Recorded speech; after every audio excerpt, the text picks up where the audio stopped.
Nicole, did you ever notice how the sign by Ace of Base has really strange key changes? I did not, Mark. I'm a real person. Well, let me tell you about it. I'll let you talk about neuroscience gobbledygook. Yes, I thought you'd never ask. This is the Never Mind the Music podcast, Where one psychologist and one musician deep dive into the songs you love. So you don't have to. And there's plenty of time to get off topic. From Semi-Charmed Life to The Way You Move. And who could forget the crossroads? Is it the crossroads or the crossroads? Save it for the episode, Mark. Listen to Never Mind the Music, wherever you get your podcasts. I am Sarah Century. And I'm Khaliden.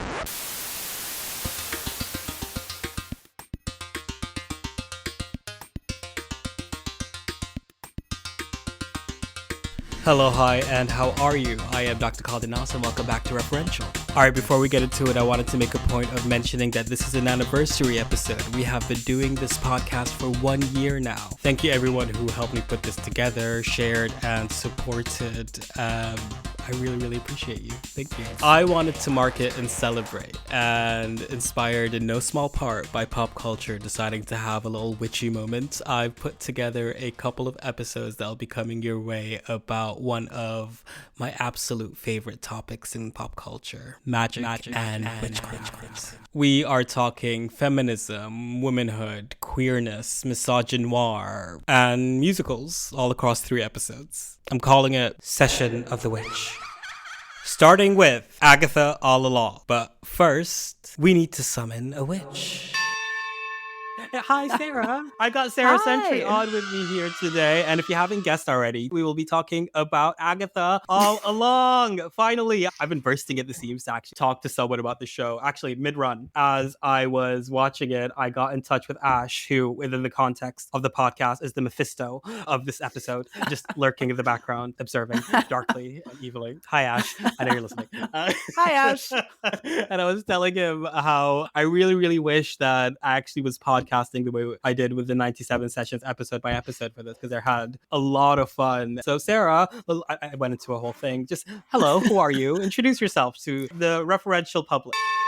I'm Sarah Century. We have something in common, which is that we have both guested on the X-Men podcast, Cerebro, and chatting in the Discord. And of course, now I listen to Referential. I was just listening to the Josie and the Pussycats episode, which we had talked about. We just recorded an episode of my podcast, Best Issue Ever. And I mean, yeah, there's a whole tangent. It might not have made it into the episode. It's hard to tell what was in and what was out because we talked about 30 minutes before. I am a horror writer. I do a lot of criticism, or like, honestly, I'm a big fan of things, so calling it criticism seems a little bit extra. I'm always just like, I love this thing so much. Here's my deep feelings about it. And that, I guess, qualifies as criticism. I did a zine about the Scream franchise recently. If people would like to check that out, that's sarahcentury.gumroad.com. I definitely recommend people check that out. And I have books of short stories. I've done a lot of horror, and I'm a huge, huge comic nerd, and I really love Agatha Harkness.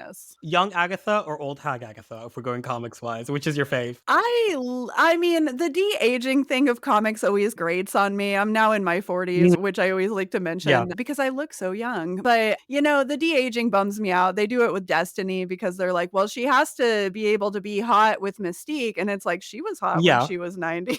Yeah, I mean, it works for Sarah Paulson. I mean, good for her. Yeah, totally. And I support them. I think it's great. But, you know, it's fine. They've de-aged that character. De-aging Agatha, much for the same reason. Like, we need a character who's hot. And it's like, I loved her as a crone, but I get it too, because it's like, she's like a crone. Like, that's basically who she is in the comics. She's pretty evil. She's always like tormenting Wanda, the hot one, right? And there's a very weird relationship between them. I love her. I always thought that she was really fun. I loved it when she popped up to talk to the Scarlet Witch. You can do a lot of stuff with Scarlet Witch and Vision, but Agatha and Wanda is just such a team up. I want to hear more about this. It's a fun dynamic. I mean, it's such an odd, we have a Renaissance and a Gothissance. Let's go with that. It's quite odd witnessing it, because she was just the creepy nanny from the Fantastic Four for the longest time, who just occasionally pop up as a ghost in Wanda's stories. WandaVision really gave her moments when they put Catherine Hahn in that role. So really excited to actually get the chance to sit down and talk to you about Agatha all along for like a multitude of reasons. You mentioned Cerebro earlier. I think I made this joke on your podcast episode that I guested on, but I have stolen Connor's Cerebro lesbian correspondent. Hey, you want straight answers? Ask a straight lady. I need a port because as soon as I watch that episode, if I'm going to talk for one time about the show, there's one person I want to be on record. Like you're saying, you're a person who approaches criticism as a fan.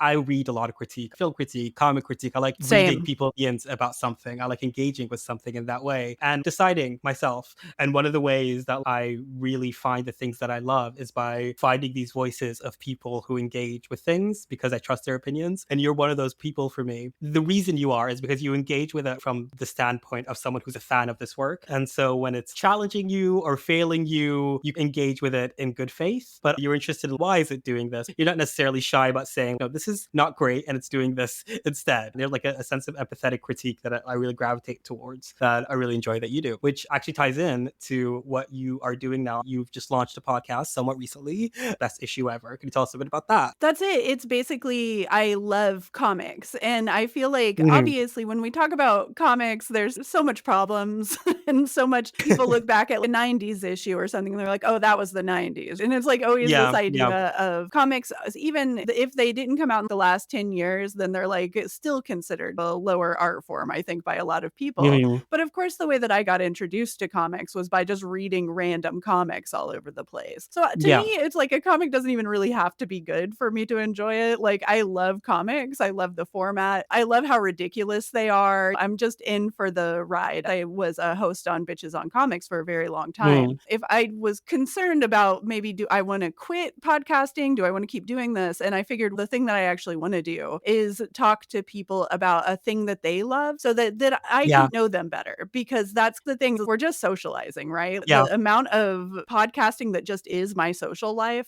at this point.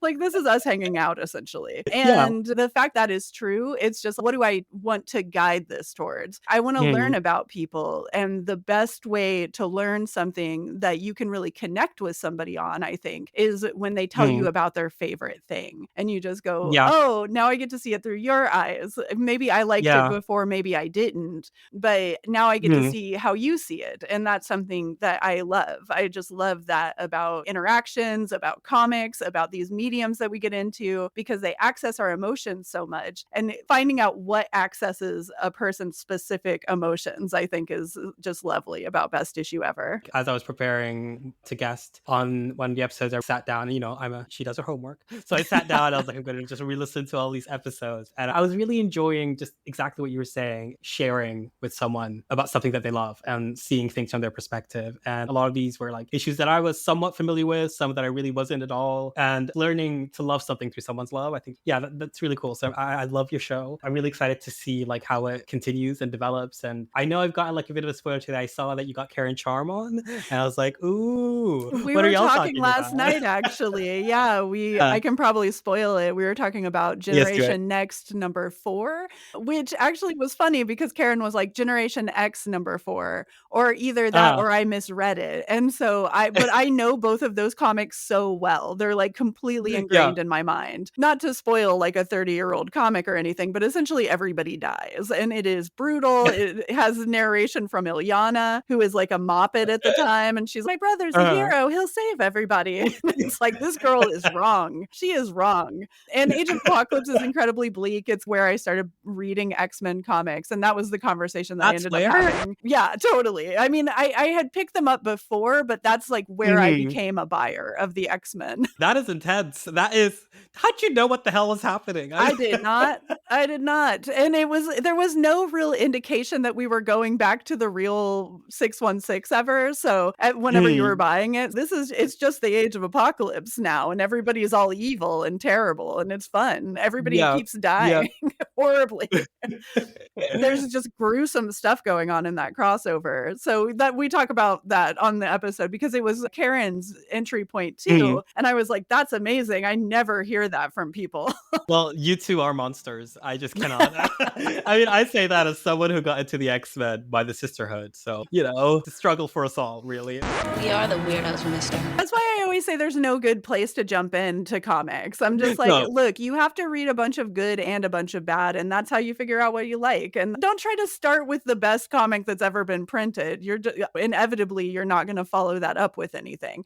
A ton of people read Watchmen, like 5 other comics, and then don't read any other comics in their whole lives. And it's, because you started with these ones that are like renowned as being the greatest comics of all time. So why would you dig any further? Yeah, and that's not really reading comics. Like, you have to go through the bad stuff sometimes. You know? Read some You have terrible stuff. You'll have a great time, like I do. And now I'm a ghost. Can you dig it? And you'll form an opinion. Yeah, So that's you know what you important. like. Well, we dovetail into a conversation about comics, but we're talking about like comic book franchise, movie, TV show. What is the MCU these days? They're confused about it. I am, sure as hell. Multimedia, action Conglomerate. figures. I feel like these session episodes are my examining a case study of what's the franchise doing right now. I'm thinking of it as a long-term examination. So I'm really excited to get the chance to have a conversation, not only just about Agatha all along, but also the fact that it's the latest MCU project. And first of all, I want to know, how do you feel about the MCU? Let's start there. I actually was such a comic reader. I didn't like the X-Men movies, right? Because I was like the year 2000. So I would have been like, I don't know, 17 years old, I think, whenever that movie came out. And of course, I was huge into the comics. So all of the images of a angry little nerd who's had their franchise ruined, you're coming after my childhood, that kind of nonsense. I was a child, right? So it's kind of reasonable for a child to say something you were right. absurd. All of my takes from 2000 just aged like fine wine. Please do not pull up my comic book resource account. Do not do that. I have nuked it. Nothing's there, okay? Leave me alone. Exactly. So when the MCU started, I was like, the Avengers were in the cop era, like really hard, in the comics. It was like Bendis era, all of that. They start to be like super military. That's what comics and movies, comics, they still are. But like at that time, having gone from like the 90s, which were like just bonkers and still pro-military in many ways, but just nuts. So how seriously can you take a lot of it? After 9/11, comics really changed and Hollywood changed and the country changed. I was over it, I guess would be the way to say, before it ever started. And then years later, I finally decided just to question what a hater I am. And I was like, maybe you should push back on that a little bit. And I allowed myself to get excited. It was whenever I was working for Sci-Fi Fangirls, because my job entailed that I actually needed to know these things. For instance, whenever Captain Marvel came out. Let me just take a moment and be like, I got paid to do this, okay? The rest of you nerds did this willingly. Okay, nerds? Did this willingly. People offered me cash money, and so I watched these movies. Well, I'm exceptional. And I respect that. When Captain Marvel came out, it was like Carol Danvers paid my rent multiple months. There were 3 or 4 months where just the fact that I was the only one who read every 1,000 appearances of Carol Danvers, I was just like, I've got a pitch. And you were the first? I was the first and the only. Yeah, nobody else had read all those comics. Because there was people who were like all around, because Sci-Fi Fangirls was a lot of people from different fandoms, right? So there's definitely stuff where I was like, I have no idea what you guys are talking about here. But so now I've lost interest in the MCU again. I got sick of the shit. And now I was like, how am I going to skip this? I love the Scarlet Witch. I love Agatha. And the casting of this, obviously, like Catherine Hahn, we can talk about through this whole episode, I'm sure, but she is incredible. And they really nailed what at least they wanted to do with her, I think. So now we know who Agatha is, at least. It's just wild that she's like a main character on a really famous show now, because I caught myself the other day being like, Agatha should be the MCU villain, like right now. That is who the movies should be about. She's the only one that they've nailed, right? Like, literally, she's the only one who gets, oh yeah, I can have fun. But yeah, no, I agree with you. I've had this weird relationship with the MCU as well, because I don't want to call myself a comic book purist. I'm someone who's really interested in adaptations and seeing how things transform. I'm very pro that. I remember what you were identifying earlier, the military industrial complex really looms large in the MCU, and did from the very first Iron Man film. And that's not to talk up the superhero movies that came out before that, because Daredevil and the original Fantastic Four were not like things I think are like good films or anything like that. They had different sort of energy about them. There was more of a fun, cartoony, we're just coming off of Batman and Batman or Robin, and that was still in the air, Yeah, you know? the camp. And then they were like, now we need cop Batman, right? Like, so And it's then like Nolan came in, you yeah. get like these very hard turns towards a more right-wing ideology, I think. And that's Mhm. across the board. We have yet to shake that, frankly. So No. it's always fascinating to think about. And the MCU is weird because one of the things that grates on me about the MCU is Mhm. the fact that they take a lot of my favorite stories and they often zap them of socio-political context, right? You start to think about Wanda's backstory and you're like, this is at least borderline offensive that you failed to address the issues that comics literally 30 years ago were already on top of. The comics 50 years ago were already Yeah. talking about how there were impoverished people and like this specific group, the Romani group, is being targeted and they almost die at the hands of a mob, all of this stuff. And in this, Stark Industries drops a bomb in their house and she's able Yeah. to stop that, right? But there's no military accountability of what they do to these Mhm. kids. And that's the thing with the MCU is the morality is weird. Are you a good witch or a bad witch? And we're going to talk about that in this episode. Yeah. Because Agatha's morality is weird, but at least it's camp. And at least like they embrace the fun of it, right? And it's interesting. I mean, it's still the weird Disney-esque morality, but it's more operating in a gray area. We are following a villain through and through. She's a con artist. She's not good. And that is just part of it. And that's part of the fun. And that is a new frontier for these versions of the stories. They're just discovering the joys that people have when they're watching someone do complicated, awful things and still being forced to empathize with them, but wanting to at the same time. But we're like jumping all the way ahead to actually talking Yes. about the show. Before we do that, how about we start off by giving a brief or long, whatever, recap of the season of Agatha all along. Do, do, do, do, do, do. There's a theme song here that I'll make up at some point. Down, down, down the road. Down. I'm doing full on. No, that's good. Patty. Thank you. I practiced it. Trust me. I've tried the soprano. I've done the alto. I'm trying to form my coven. Okay.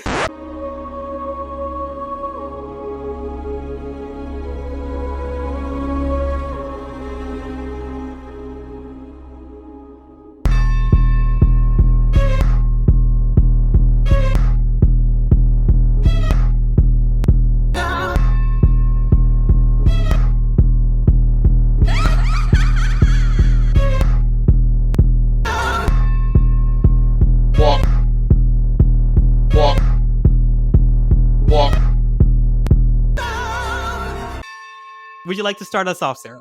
Yes. So you might remember that Agatha had a brawl with the Scarlet Witch pretty recently, right? Lover's tip. Yes, that's exactly what I would have referred to it. I'm your mom's ex best friend. They have a big old fight in the sky. And then Wanda puts her in a trance that is basically you live in TV world, but the rest of these people don't really anymore, but they're all still super traumatized because you would be, right? And Well, that's okay. I'm going to fly now. Bye.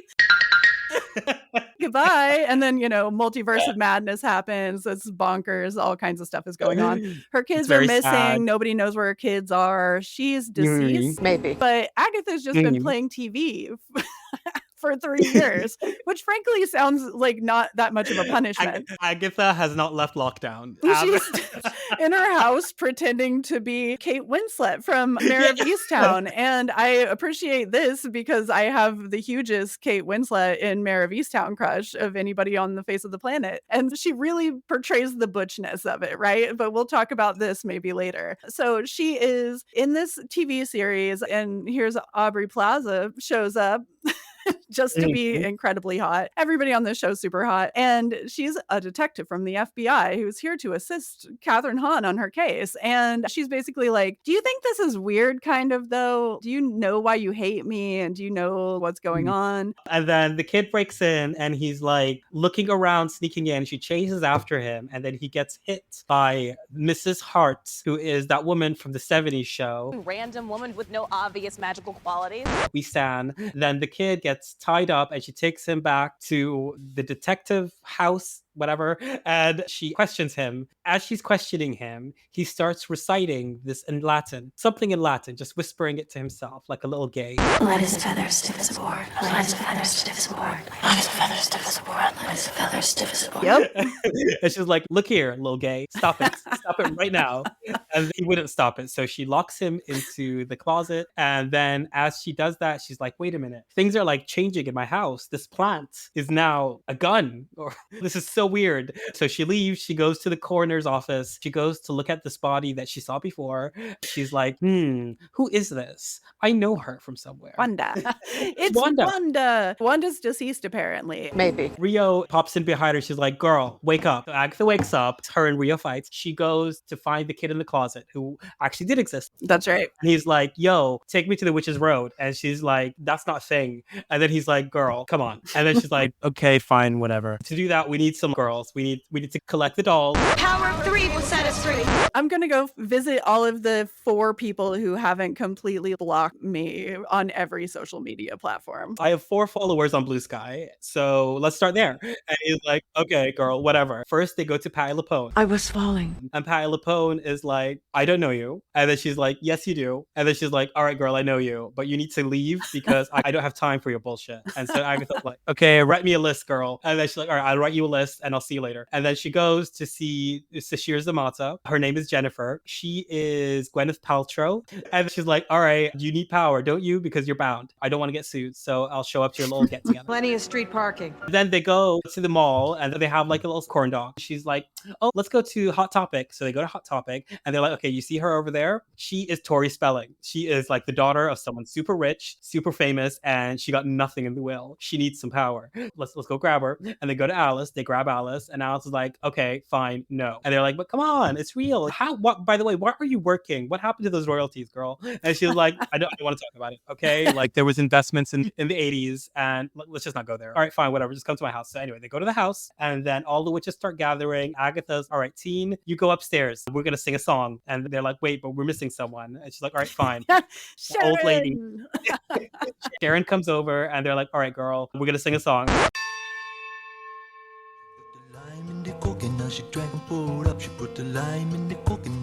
And then they sing a song, and then during this time, Salem 7, or the descendants of the witches she kills in Salem, are like, we're gonna get you. As they finish the song, the Salem 7 is coming, but the teen runs downstairs. She's like, oh my god, they're here. And then they, go on down the road. I completely forgot about the Salem 7, which is cracking me up because they're just lurking the whole time. They do like some effects stuff. They're there just to be like, you better keep on moving because we're really scary. They're just background dancers. Thank you, Max, for that marvelous introduction. This could all be solved if Alice was like, we're going to restart the band. You girls can pussycat dolls around me and that'll be really cute. But that didn't happen. Instead, what did happen is the door opened for the road and then Agatha and the gang go down and they have to solve a bunch of escape rooms to get their powers back, which is all cool and exciting. They're like decade themed. Some of them are TV themed. Like the first one was a Big Little Lies theme. That was cute. They have, what was the second one? 60s style. Fleetwood Mac, very Stevie Nicks. And they sing a song, they defeat a curse. It's all glorious and exciting. And the third trial that's Elm Street 80s slasher theme, or not slasher, but 80s ghost thing happening. That one though, okay, here is where it gets really serious. So actually the first one is where it gets serious because Mrs. Hart dies. I forgot about that. R.I.P. Mrs. Hart. That's her.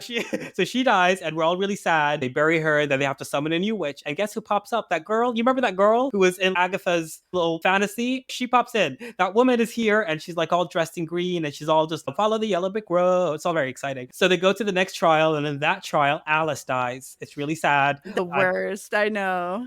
Alice. R.I.P. Mom, there's like a whole Ghostbusters situation happening, but the ghost does not get busted. She goes and she dies because Agatha tried to suck up her soul, which, is a thing that she does. She loves sucking. Sorry. Yep. Sorry. You're not wrong. It's canonical. It's canonically, she liked to take people into the woods and suck them off. I don't know how else you all want to say it. Alice dead, sad. Teen is like, oh, no, bitch. And so he pushes Agatha into the mud and then he gets Jennifer and Lilia to go into the mud as well. Billie Eilish starts playing and I'll tell you why it does that. Because Agatha's like, oh, wait a minute. Wait a minute. I know what you are. Gay. No, you're Billy. Your name is Billiam. I know you. Your name is William, isn't it? I know you. I know your mama. And guess what? Your mama said.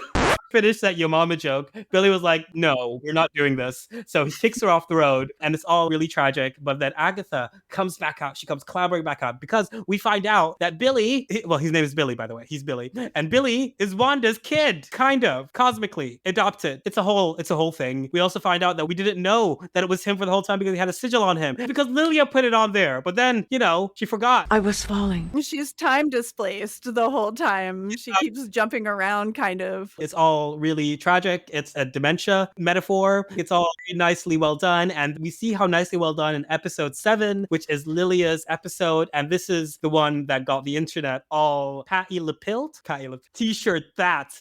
Because in this episode, it was presented out of sequence. And Lilia eventually succumbs to her death that she knew about this whole time after she performs some tarot and she guides all of her fellow coven. And she gets the thing that she wants out of the road, which is her love of magic and her love of witchcraft back. Patti LuPilled exits stage left and it's very sad, very effective. If you're going to watch an episode of the show, watch that one. And then we are in the home stretch. Rio. We're at the Rio part where they have to have a queer face off. She is my scar. Oh, yes. We find out. We find out from Lilia that Rio is Death. Lady Death. Oh my god. Oh my god.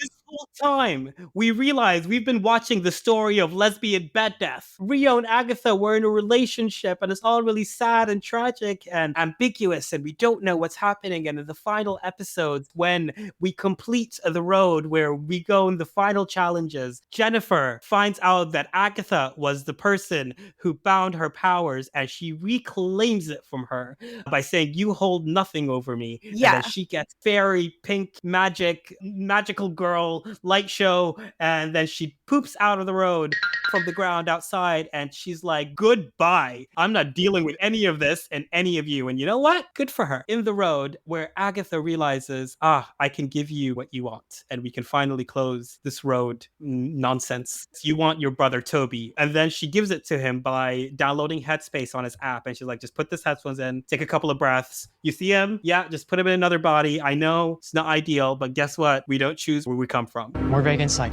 Thank you. Then Billy goes poof, and Agatha is really sad, but then she realizes what she needs to do to get out of the final trial, and she does it. She rushes out, but she doesn't have her powers. Rio is on the ceiling, and she wants to fight. Bored now. They fight. Then Billy comes in, and he's full Wiccan, Demiurge, Asgardian regalia. He pops down like, all right, I bought you a sandwich. And then she takes it. Oh, okay, I'm Popeye strength now. Tries to fight off Rio / Death, but then she's like, this isn't really gonna work. Billy's like, I'll sacrifice myself. I'll go with you, Rio. It's fine. I know you want me because I'm like violating the rules of Earth and Divine or whatever. Before he goes, he asks Agatha telepathically, hey, you kill your baby? And then Agatha's like, what? Is that what they're saying about me? What? Okay, Rio, we need to like deal with this. Let's kiss and let's just like end this. And then she kisses her. She falls down and everybody's really sad. Billy goes home after he puts his hood on, just like his mama did, after terrorizing the small city who at this point, like, God bless, you better not be paying a single cent on rent because fuck that. After what no, I'm not paying shit. You paying me taxes at that point. If I lived in Westfield, oh my god. My goodness. Anyway, so Billy goes home and he has a shower and it's all, oh yeah, it's fine. He goes into his room and he realizes, wait a minute, hold up. Agatha. Who is this girl? Staring straight back at me. What? He made the road. Just like his mama made the hex, he made his own hex. You hear a laugh in the background and then a boo. And then we get a flashback story about Agatha giving birth to her baby Nikki, and then how the whole time the road was just a song that she made up with her kid to get powers from witches by sucking them off in the woods. Then Agatha is angry at Rio because Rio was forced to take Nikki after giving him some extra time with Agatha. That is pretty much the end of Agatha's little backstory with Rio. Then we find out that Agatha knew all along that the road was Billy's invention, and he's upset. But then he's like, okay, fine, you are a cute ghost. It might be useful to have you around. You're like a walking book of shadows, and Disney has you in a contract for like 3 films. So they walk out to go see Tommy. And yeah, that's the end. That's it was it. Agatha all It was along. Agatha all along. And I killed Sparky too.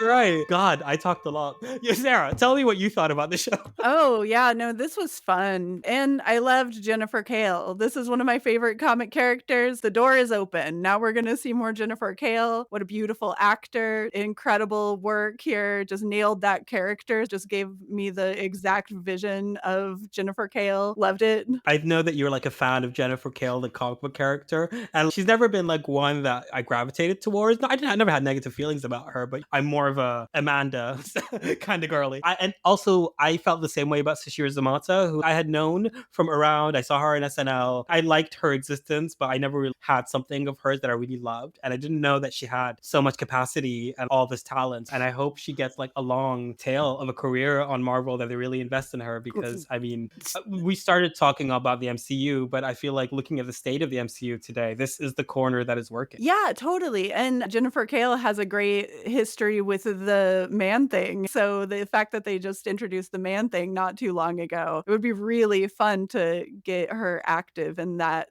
part, just to start teaming up those characters. Elsa Bloodstone comes back. This is exactly what I want. That's the kind of MCU I'll watch. Give us monsters, give us witches. I Definitely. love that. Yeah. The only other thing that semi-recent MCU that I really loved was Werewolf by Night as well, which I thought was fantastic. It's great. Just give us more. Yeah, I really hope that Sashir really thrives. I'm really, really excited for her. I just absolutely love the fact that we have high femme, bald-headed, beautiful, bright pink, African root worker, midwife, suggested really interesting history. They nailed like the part of Jennifer Kale where even in the comics, the whole time you think that her inner narrative is basically, I hope there's pretty girls there. And that's basically what this character says like multiple times. Just like, we're trying to summon somebody, let them be hot, please. No, yeah, she's great. So I watch the show weekly, which I think is a big part of why I got really excited for it and about it. But you binge this. What was the experience of binging this show for you? I didn't want to stop watching it till the end. Like once it ended, I was like, that's enough. But I think that they did a really good job pacing it, honestly, because by the time it finally starts to get a little repetitive, they're just like, let's just do this and we'll do like a flashback episode and we'll do like a few things. We'll throw a few curveballs at y'all. That was pretty nice. I thought, yeah, pacing wise, it worked out really well. Binging it was good. And all of the episodes are short enough. They always say that they're like 50 minutes long, but they're actually like 40 tops. Yeah, it felt like a quick watch when I was watching the episodes back. We were talking to Brett Mans from Comic Book Queers Legacy when we were talking about X-Men 97. There's also a weekly drop, and he was talking about like, the eventization of it. It's something that I hope Marvel really invests in, because aside from facility, I really enjoyed getting into like the theorizing of the show, the way the show was written, especially compared to something like WandaVision. It feels like they learned some like really big lessons from the experience of playing with the fandom and how the fandom took that show. The way that the song that we got in the first episode ended up being something that was so important.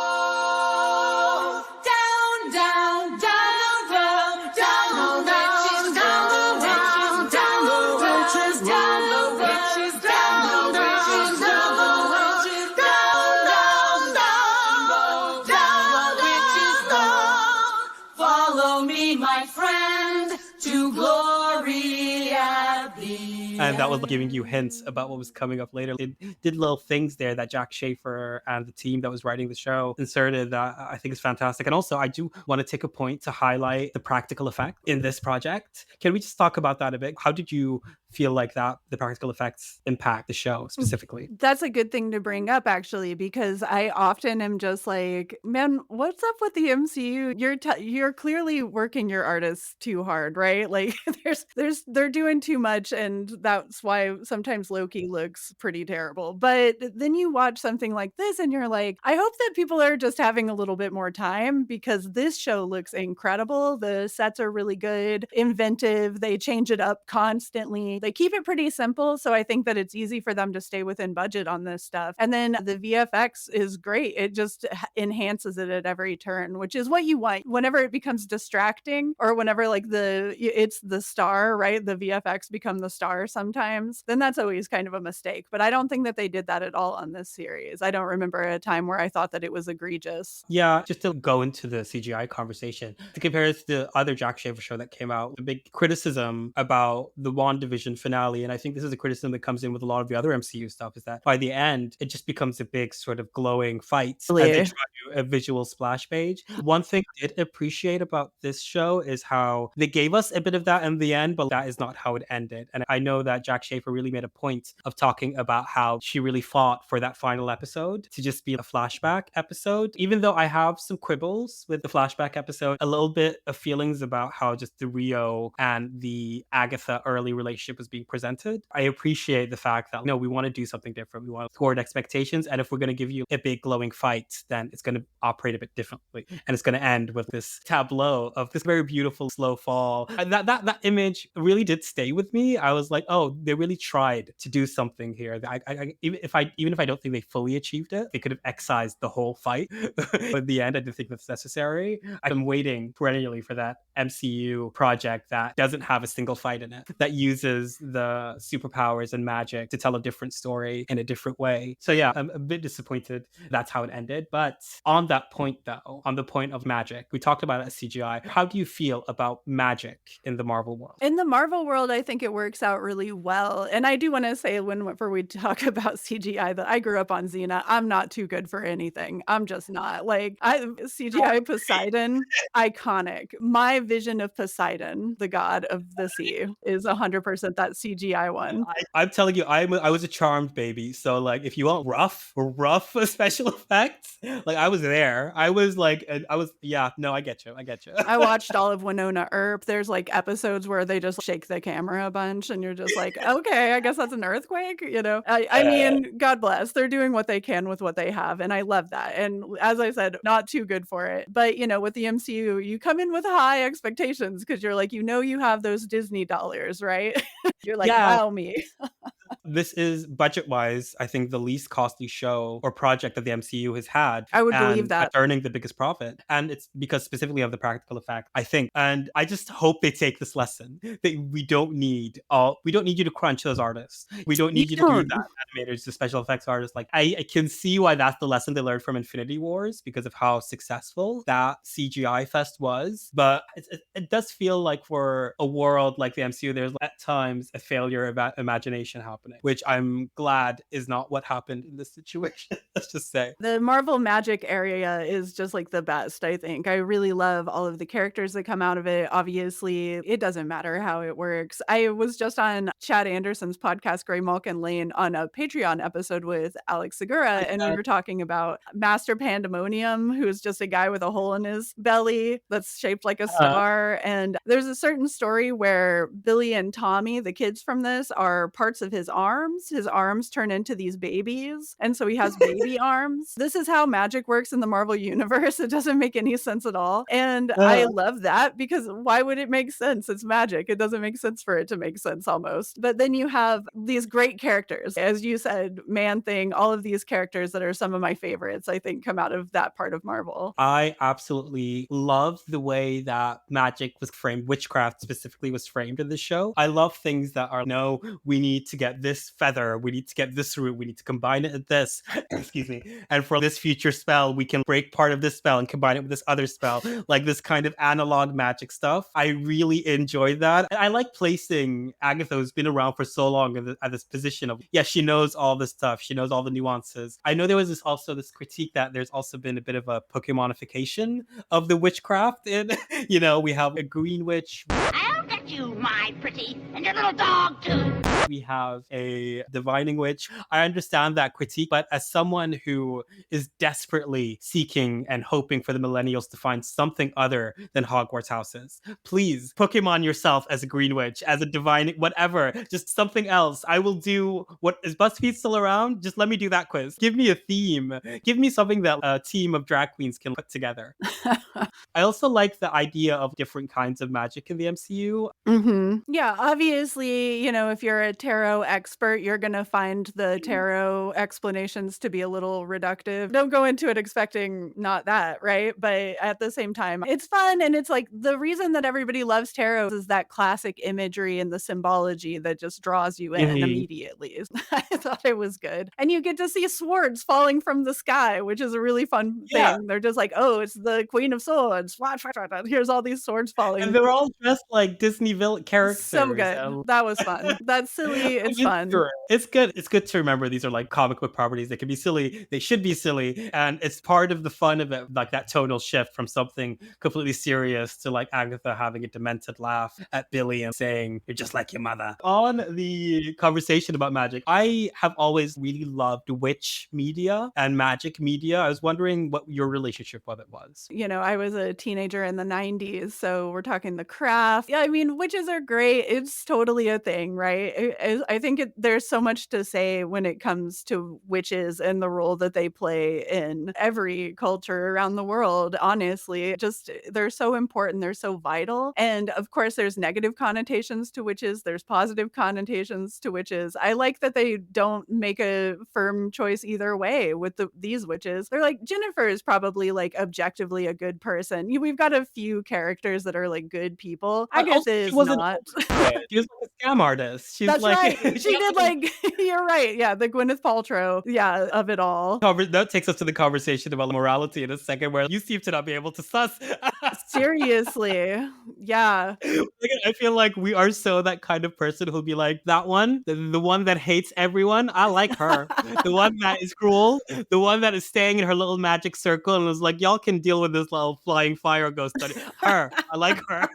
Best character. What can I say? I like the bad boys. Truly, one of the things, as one friend of mine was talking about, is the fact that they're so happy that at the end, Jennifer didn't return or try to save them. That after she found out Agatha did that to her, she was like, no, fuck it. I'm preserving myself. I'm saving myself. You got this. I think even after she said, I will save you all, I really do appreciate that. And we had her as the final girl. You hold no power over me. It was like a great moment. Geez, that was fun. Yes, and I love that aspect that you were just talking about, like those representations of witches in media and the problematic representations and the way that the show is playing with them, bringing up like Alewife's revenge, Alewife as like a stereotype that ultimately possibly end up morphing into sort of conception of what witches and witchcraft today, and really medicine, women, healers, people who brought different aspects of their culture to American colonies at the time, but also even before that throughout the world. And you were talking about specifically the tribal community and Romani people, and also the way in which the idea of witchcraft has been associated with their culture and their existence, but also the way in which that was done to demonize, but also out of like suspicion of all of the histories and the teachings that are passed down, and the way in which the show, just in that scene, was playing with that, even though it didn't do anything overtly. We had someone who proudly identified herself as, I think, like a 7th or 8th generation root worker and midwife, and she's standing in front of this person who is a power sucker, a power stealer, a white woman. I mean, we don't have to try very hard to make the conversation between misogynoir and like the experience of feminist Black women specifically in relation to like what white women have done to them and have taken from them. You hold nothing. You hold nothing. You hold nothing. You hold nothing. You hold nothing. You hold nothing. You hold nothing.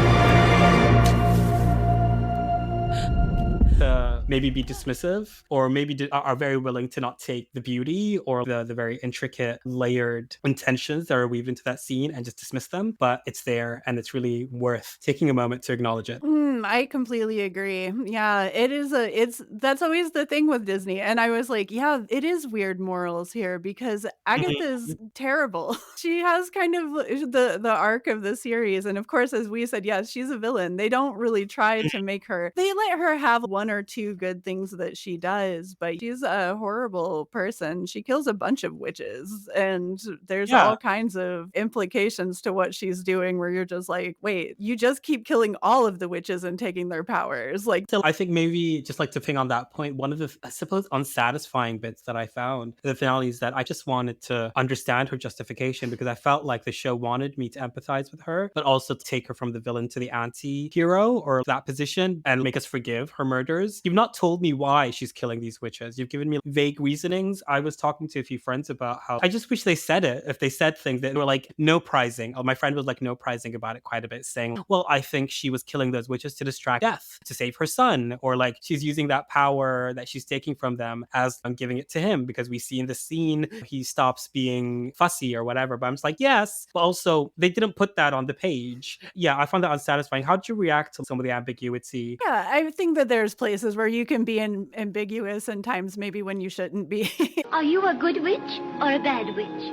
I think a little bit with Agatha, I was like, oh, is this like a diversity win if it's like Disney's first gay serial killer, right? And you're just like, oh my God. But at the same time, I don't know. I felt much the same about Wanda's story before, where it was like, wow, you caused so much damage. This is wild. And then you just keep doing it. But then she's a hero, but kind of not. Yeah. It's just a weird situation. That's how it is with Disney. Is I always don't quite for sure. It's different if it's something that's being ambiguous in an artful way or something, but with Disney you get ambiguity at all of the wrong moments, because otherwise there are morals to these stories.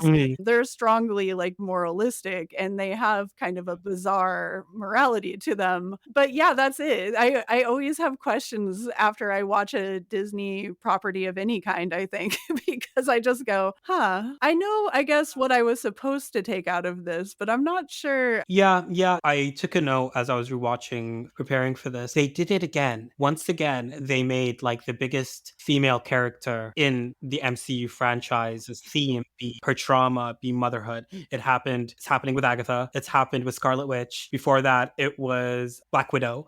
You know, it comes up again and again and again. We went through the discourse with the Black Widow thing when Joss Whedon did it. It still rubs up against me. I'm rubbing up against it because if we're talking about the moralistic arc of the show and the ambiguity, the way they use it, it kind of feels like it's suggesting that the trauma of being like a parent who lost their child is in a little bit kind of justifying sort of what she goes on to do. You know what I mean? It's just so deeply wedded with it makes me uncomfortable, basically. Yeah. Like, I just know why we're coming to this specific story again, and why does Marvel keep coming to this median for women? Yeah, I mean, couldn't say it better myself. It's a strange thing to think about, and as usual, I have more questions than answers, basically. Yeah, I mean, it's just as a recurring theme. I just would like Marvel to maybe just imagine something else. Give it a try. I mean, so yeah, there is like a lot of queerness in this show. And of course, there was the fact that there's a Jewish character finally, which like has been a huge problem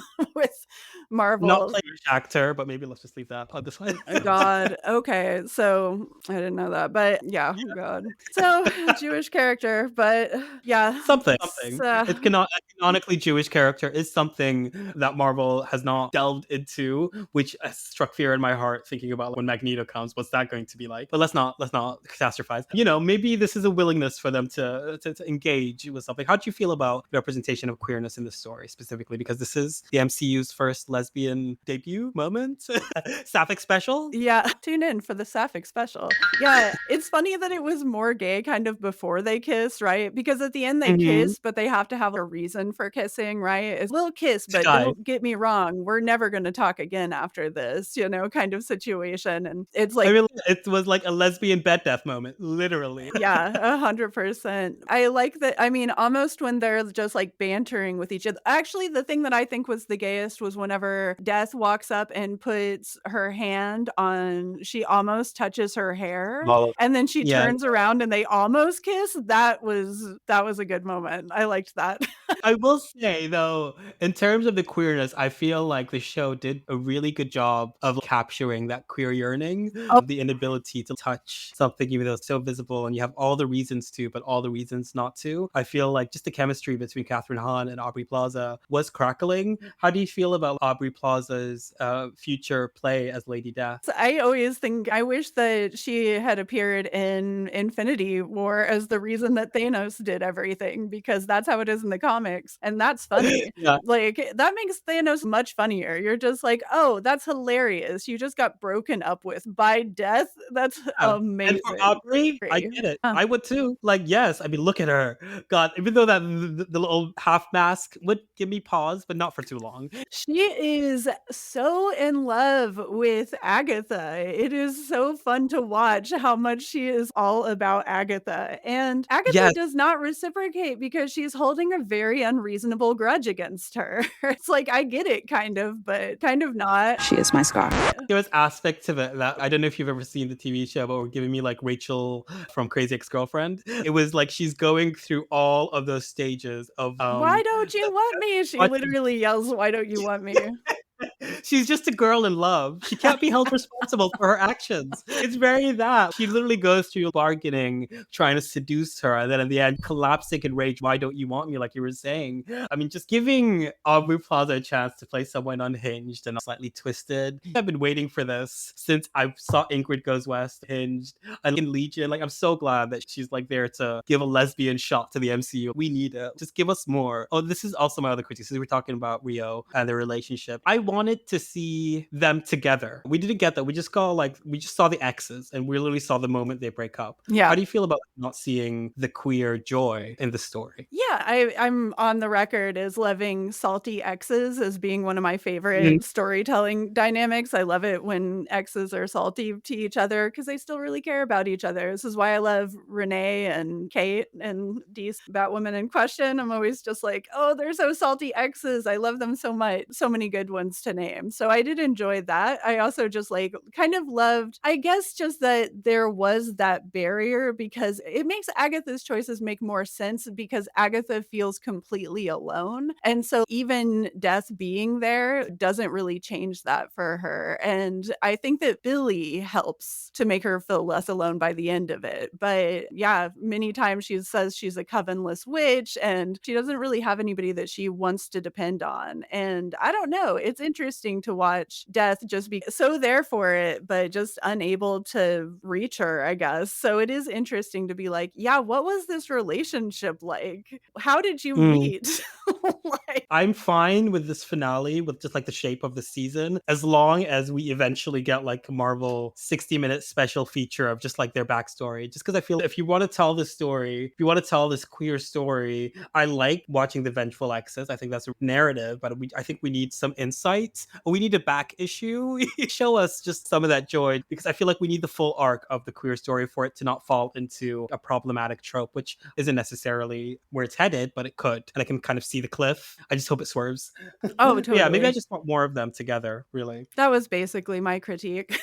Was like, Mhm. could this somehow be its own show though? Like, these two are Yeah. great together. Yeah, like I would have liked to have spent 2 hours at them in ye old Salem, just in her green outfit. I just wanted to know why she was in that outfit. Like I'm into it. I do sympathize with like that reaction of the ambiguity sometimes adds to the story, but sometimes the ambiguity was like less artfully placed in the story, and partly because now we've had two Jack Shaver Marvel witch projects, and in both situations they have done similar themes. but they've also done a similar refrain. This is a puzzle blocks mystery where we start at the beginning, has to be recontextualized at the end. It achieves that again. As someone now who wants a lot more work from her, I worry about, okay, so they can't do that again. How'd you feel about getting that sort of refrain, that motif again in the story? Do you want more of it? Did you rub up against it? Did you like theorizing and guessing? I think it worked a lot better here, honestly, than it worked in WandaVision, because they did front load WandaVision a little bit, and they had this kind of pastiche thing going there where they were doing classic TV, but their classic TV wasn't really like that, right? And so the kind of, I don't know, it was just it didn't totally work as well, I don't think, pacing wise. But once we make it to this, I think it was a lot better. I think that they were able to draw it together a little bit better. How did you feel about that? Yeah, no, I agree with you. I liked the fact that the pastiches and the homages were like a lot looser than the Division one. The WandaVision, like, okay, we're doing Malcolm in the Middle. We have to stick to that refrain. I don't know. I kind of appreciate that smattering of influences.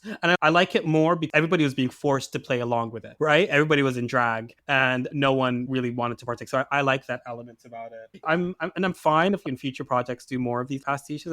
I'd be interested to see what a straight storyline in this sort of section of the universe goes from beginning to an end. I imagine it could still be as effective, even though I can see why the magic corner will be one where you want to pull a trick on the audience. I think there's also different things to explore and different ways to tell that story. So hopefully we'll get that. I think the Lilia episode, for example, I was falling. We're talking about the MCU. That one especially is really exciting for what it portends because it was doing something different and something we've not seen on any of these shows or any of these projects. How did you watch the show Castle Rock, the Stephen King thing? Okay, so do you remember the Sissy Spacek had a similar episode, right? That was called The Queen. That was a really good episode. That's awesome. But they do a similar thing where it's an analogy for losing time, losing memory, going back and forth. I honestly, it was as good here as it was on Castle Rock, I think. And for the MCU, this was, to me, what probably the episode that drew the whole thing together, because if it didn't have that, I think maybe it would have just gone a little too far off the rails. But I think that's one of the losses. Alice's loss is also totally devastating. Both of those episodes, I think, were ones that made me be like, okay, like we're actually seeing loss in this show. There's consequences and it's heavy stuff. Both of those episodes are really good, but really difficult. You're just like, oh man, they've been going through so much and this is the end of them. But I don't know. I loved both of those stories. That's a great point about the loss and how it ties into that as well. One thing I resisted, I remember before watching the last two episodes, I really resisted the idea that the witches that were gone were permanently gone, and the idea that Agatha might die, even though in retrospect, obviously, like the story was there, and also she's a ghost for like most of her time on comics. It makes sense. I just resisted that, and then I thought about, when I got to the end, I ended up really appreciating it because of what you were saying about the way that death was being handled. As comic book people, it's handled with gravity, with respect, and these are the end of the stories, and I really appreciated that. Talking about Lilia specifically, she arced out. These stories arced out, which is something that doesn't happen in these shows quite often. Sometimes they're just a sensational moment that's happening. Those characters would have died off panel, maybe in a comic book or something, but you never know. Or like Maria will just get shot on the street in that awful Secret Invasion one. Just like, but this one felt like, no, we actually cared about it. Even the Alice one, which, let's talk about Alice a little bit, a character that was a tragedy. They were going for tragedy. They also gave us some time with her in the end to make that sink in. I appreciate that, but also I am a bit bitter about it. I was like, really? I really liked her, but maybe that's that heartbreak is part of it. How do you feel? How do you feel about Alice's Same. I was like, give me a break. And then of course, Rio is just, you're a protector and you died protecting somebody. What do you want out of life? You know, that's the best way you could go out. And she's like, I guess. It was such a bummer, but also thematically, I get it. I respect that decision, and I respect the fact that like they stuck by it, because it would have been really easy to be like, no, they're all alive, they're all fine, they'll come back in a franchise, but they made it actually matter. She had a lot of bad luck through her whole life. That was the thing. She had a generational curse, right? So she like was going through bad luck. She couldn't hold a job. Like, she didn't have good Yeah. friendships. She was having so much struggle, and she was still a really good person and did all of these Yeah. great things in this Tried. show. Yeah, did what she could. And that's basically it. At the end, her just being like, that's all you get. I think that there's something to be said there, because I think a lot of people, of course, if you have a lot of bad luck situations or a lot of catastrophic things, which so many of us do in our in 2024, it's like you have this idea of like, well, I'm going to get through this and then life gets to be good, but we all don't know how long we have, right? And so that moment with Alice did hit me, of just being like, even when you're in the worst place emotionally or whatever, you still have to be like, this is all I get. Like, you have to find things that make you feel joy, or at least I do, I'll say. Find things to make you feel joy. I really just related to that. To me, I feel like Alice's story about her mother and that beat of the fact that the rewrite of Agatha's original song, her mother's version. Let my song teach you all you need to keep our love alive. If I can't hold you, remember what I told you. It's the only way we survive.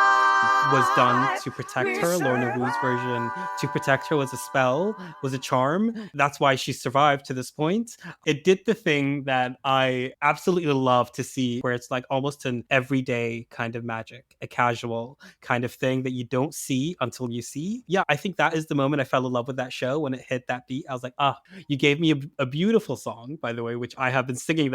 That's on my karaoke list now. God help y'all. But no, I just thought that was really beautiful. I'm glad that if we lose this character, it's a character that made us fall in love with her, that got a really beautiful moment in the show, and a show that also spent some time to try and give every one of these characters a moment. Like, we joked about Mrs Hart, but Mrs Hart has fighters out there. She has stands. Oh, I am one of them. I loved that character. She shows up and just has the funniest lines through the whole thing. Am I supposed to go down there? The whole time she's just, she's like the fourth wall. I don't know these lines. She's Am I meant to know the song? She is exactly that. She's there to break the fourth wall the whole time and just be the person. She's like, I don't know the song. Yeah. You don't know it yet either. And I love it because in a grouping also where Agatha's there, and Agatha's a clown. Like, you have someone who's like genuinely, I don't know, I'm just having fun. I was like, I love that. I love that. It was so funny. Yeah, so good. So good. Let's talk a bit about Agatha. I did want to talk about, did you suss out anything? Did you make any predictions midway through the show? You were like, this isn't real, or no, she knows. Did you make any guesses? No, you're just like, I'm here for the ride. I'm notoriously bad at guessing what's going to happen in a story. It can be all signs point to this, baby, and I'll just be, what's happening? I can never solve a mystery. I don't know. I bet you were like, Wanda did this. This was Mephisto. This might be Mephisto. That's 100% it. I like you're watching, you're looking at his outfit. You're like, I think it looks like a hand. I see it. Can you imagine if that's how I did? I would have rioted. That would have been amazing. Everything I watch as just a child who has never seen a movie before. I'm just like, oh. Let's do a bit of Agatha Corner, because we've praised Catherine Hahn a little bit, but let's just like give her a moment. I said earlier that I think she is having fun, which is something that a lot of people in the MCU tend to forget to do. So she's clowning. She's like having the time of her life. I adore her in this role. How do you feel about Catherine Hahn's Agatha? I mean, yeah, this is it. This is who she is now. I grew up obviously as Agatha the Crone, or with Agatha the Crone, and I still miss that character and love that character. She can come back. It's fine. But now we have that. She's in ghost form now. She's deceased. It's starting to look a lot more like the Agatha that I remember. Yeah. I appreciate it. I hope she gets a new outfit, though. I don't like that final outfit, ghost outfit. It's a bit like Miss America to me. That's right. Like, I don't love it. That's not, my sister wouldn't wear that. No, don't do that to my Agatha. No, I refuse. Especially because he was dressed in this show, that coat. I would Oh, kill. yeah. We just Just beautiful. Yeah, beautiful. No, Agatha, great. I love her. I love this character. I want more of her. They better sign her for like 20 movie contract. Make me sick of her. Make a cartoon of her. I just, yeah, more. I was like looking into some of Jack Schaefer's conversations about this character. And early on, she said that she's a character who knows when someone is lying. She's the first one to know the truth in every situation. And because of that, I ended up guessing a lot of the show, specifically because that put in my head, oh, she's a con artist. And literally, that's the only person I know who knows the truth in every situation because they're lying. And so that seeped into my head. And then I started watching how she has this energy, like she's improvising. And she has this frantic energy. And I just adore that. And that was there in WandaVision as well. Like she's just fucking around, she's lolling. And I love a character who's so deeply unserious. I love this interplay of truth. She's always truthful in a way, but she's also always lying. Yep. I'm not good, I'm not nice, I'm just right. I'm the witch, you're the world. I just love that as like a theme, an emerging theme with her. Nailed it with the comic book, because that's exactly her in the comics. She's always telling the truth. She's always lying. You really have to pick and choose. You're never going to get one over on Agatha. Agatha knows everything. So what's the point? She has like plans on plans. You have to kill her. Like you have to just kill her. Wanda knows. Because she will fuck you over. If she doesn't now, she'll find out again. How about Billy? Oh, sorry, go on. Were you saying something? No, that's it. Yeah, I loved the casting. You couldn't have found a better actor for Agatha. Yeah, Billy is you know who he is if you're a comics reader, I feel. Maybe even if you just loved the MCU, because it's just obvious. You're like, who's this kid? Could he curly-haired be... boy? Yeah, come on. Oh, the guy in red and blue, the gay one. Yeah, come on. Yeah, he has a boyfriend. I knew who he was. That's cute. The second he started mincing through the doors, I was like, okay, sis, I know who you are. I know what you are. You're Billiam. You're Billiam. Billiam Maximoff. Yeah. How do you like, I forget the actor's name, insert here. How do you like his portrayal? How does he line up to your vision of Wiccan? I mean, yeah, it did kind of nail that character, right? Because I've read, of course, all of the Young Avengers and everything. I felt like got who he is. He's got a true fandom, but he loses patience with people. And sometimes he gets like pretty moody. And you're just like, all of those things clocked it, honestly. I just want to also take a second to like really appreciate the fact that they made him femme. He is not like mask for mask. He is dressed up as Maleficent. He's talking about his cheekbones. He's making these really baby gay queer jokes that are really annoying the old lesbian in the room. I'm glad that we have a gay superhero in the MCU. We have like a femme queer. Especially, I've been thinking a lot about Jack in Will and Grace lately. And I was like, oh, Jack is a superhero now. And that's fantastic. Now, for all the baby gays out there, I'm so glad you have this. Genuinely. Enjoy your Funko Pop, even though they ruined the show for a lot of people. But yeah, before we round it off to the end, because I noticed we're hitting an hour and a half, is there anything else that we've not hit on that you really want to make sure we get in? I mean, Rio, that was great. Want to see more of Rio. Bring back Rio. Can't emphasize it enough. Probably one of the best characters. Who was your favorite character? I feel like they all get a moment, so it's kind of hard for me to choose. I was thinking maybe Sharon. Did you all get a moment? It's very rare for me to walk out being like, I liked all of them, and I did. I think, you know what? I'm going to give it to Lilia, Patti LuPilled. I was falling. Mainly because hitting that high soprano when she did the down, down, down the road, down, down, down, down. I love it. Okay, yeah, that's Mother. Yeah, I think today Lilia is my favorite, but on average, this is another question for you. You have to pick, what kind of witch are you then, Sarah? As we like come to round out, define what kind of witch you are. What are my options? We have potions witch, they said. We had divination witch. We had protection witch. We had spirit witch. We had, is that all of them? Green witch, and then scarlet, and Darkhold witch, I guess. I hope that I'm Darkhold witch, because that sounds the most rad. But I would probably end up like Alice in a terrible protector witch situation where you have to watch out for somebody all of the time, and you're just like, oh no. We are trying to defeat the bury your gays trope, Sarah. God damn it. Not this again. I wanted to be the Darkhold. If I could choose, Also, I always want to be the evil dead. character. Yeah. Oh no. I love that.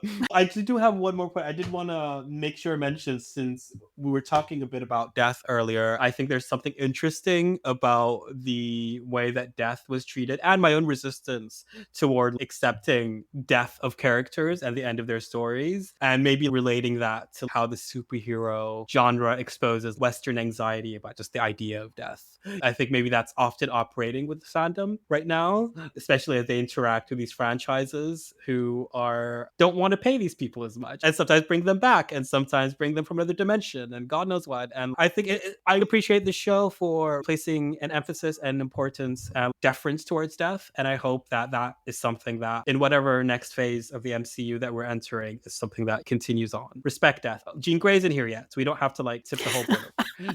Yeah, I 100% agree with you. I think that is a drawback of comics sometimes, is that there is such a sense of death has impermanence all of the time, and they can't always handle that conversation of what does it mean if death isn't real? Like what does it mean if you live on forever? But the MCU, yeah, it doesn't usually seem to have those. I mean, half of the universe dies, and you're just kind of like, that was fine. Everybody came back from a few years later. It was a blip. It was just something that happened. It was a dream. Everybody's over it now. It's fine. Yeah, and I did also want to ask one more question before I ask you the final four. How do you feel about the reemergence of the witch in media? We're in a specifically witchy moment. Wicked is coming. If you didn't know, just like peek outside, I guarantee you there's 60,000 posters just outside your home, because I'm enough. Like enough. I like Wicked, but like enough is enough. But how do you feel? What is this reemergence of the witch about? Oh yeah, well, here at least, obviously women's rights and queer rights have been so under attack. So I think that the idea of the witch being this more sympathetic character and being a character who gets to call the shots is something that is like, it's the same thing. I mean, I grew up on lesbian vampire movies. Obviously, a lot of those movies are super problematic, but when you're queer as a kid, you're just like, she's so cool. She lives alone. She has her own house. She is great at flirting with women. She has an incredible dress sense. So it's like great real estate to dispose of the body. I love her. You know that it's not necessarily a good representation of queer people, right? But then that's the thing, is you get to reimagine it a lot of the times, because witches, of course, many witch stories are created by people who aren't even necessarily that sympathetic to the witch. You have a bunch of very villainous witches. I don't know where Agatha even almost fits on that scale because the morality is weird. But yeah, it's the same with a lot of the witches, and that's why I think people are so interested in them right now, especially, is just being like, yeah, these are characters that get to call the shots. They have power, and they often are directly tackling issues of misogyny and et cetera, et cetera. Yeah, and we're in a moment of fascination about like the role of women specifically, and the presence of women, and defining who is a woman. I think these are all conversations. It's not that far off from those conversations. So if we're looking for an explanation as to why the witch is coming up in media, that's definitely it. And yeah, and I'm glad, because I absolutely love a witch story.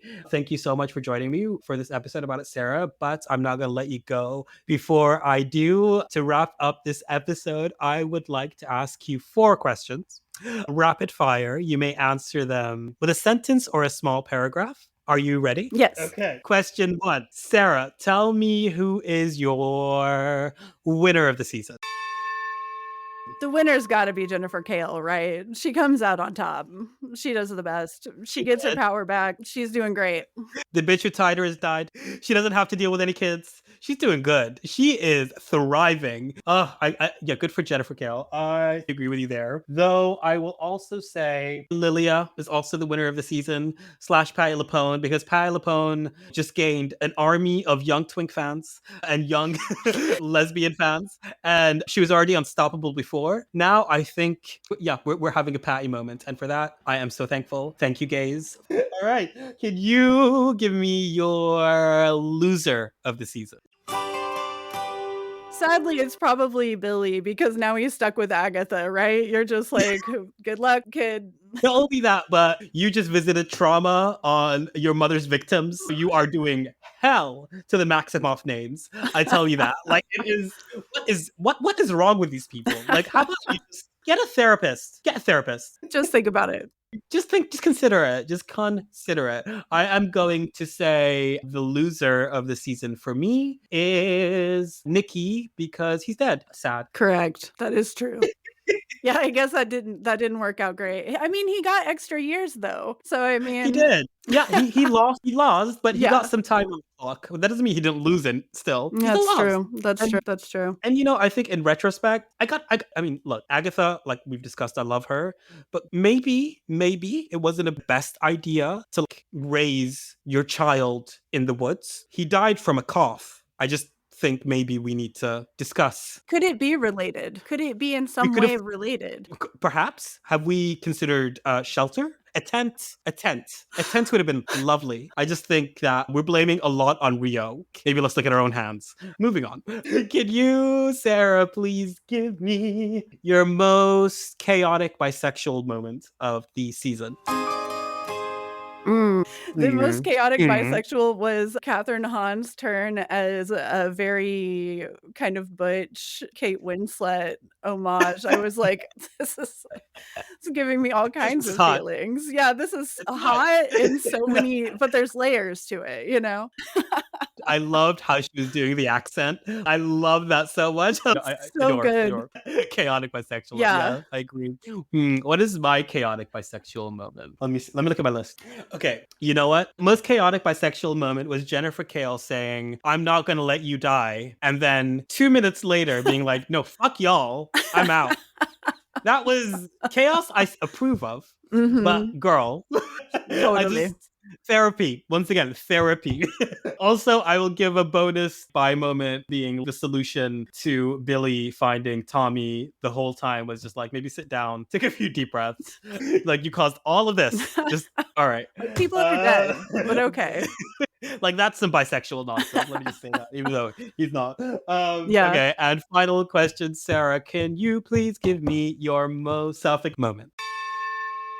It was the hair touch. It was the touching the hair.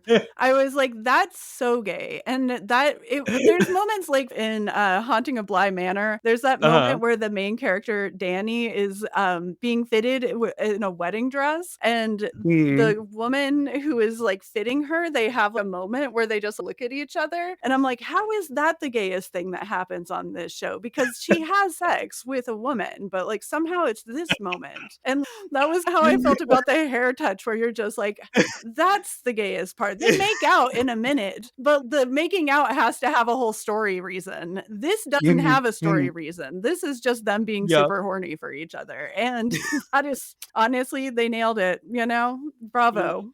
Yeah.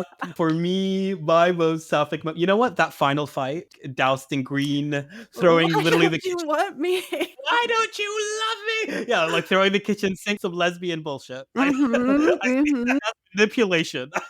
So I appreciate that. Rio is so happy to be manipulated by this woman. Like, it's just, she is showing up for it. This is the cycle. The end of the cycle begins again. I know. And then I will also add that the fact that this all ended because their son was like, "Mom," and she was like, "All right, let's kiss." Like, yeah, great. That's very sapphic to me. Well, one of us will die, Yeah, being like, "Oh, it's fine for the kid. Let's just end this." I like the fact that Agatha's a ghost in the end because I like to think that means that her and Death are together now, which I know is not what it means, but let's just pretend. I think it should mean that I like these two kids. Yeah, I'm rooting for them. Sweet, kind of in a weird, horrible way. You know what? I want them to kill everybody in the MCU and then just live over the corpses. I would like that what if episode, please. Do you remember whenever Leah from Hell hooked up with Ilyana in like Secret Wars or whatever? There's a series where that happens. They have Leah from Hell, Ilyana vibes, kind of, and that's just a great shit. Yeah, no, I can see that. I need to pull that up and reread that. This is good. The whole other thing. Sarah, thank you so much for joining me. I believe that this means that we have officially completed. It was Agatha all along. Sophia. I'm gonna keep going. Down the road. Down.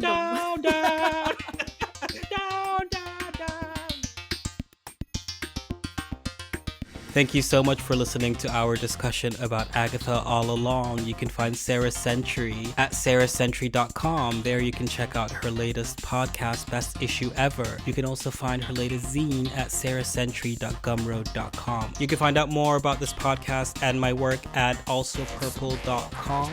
You can also find me on Blue Sky, TikTok, Instagram at alsopurp. That is ALSOPURP. Send in any questions that you have to referentialpodcasts@gmail.com. And since you're already on the app listening, why not just leave a nice review? It helps people find us, and I'd really, really appreciate it.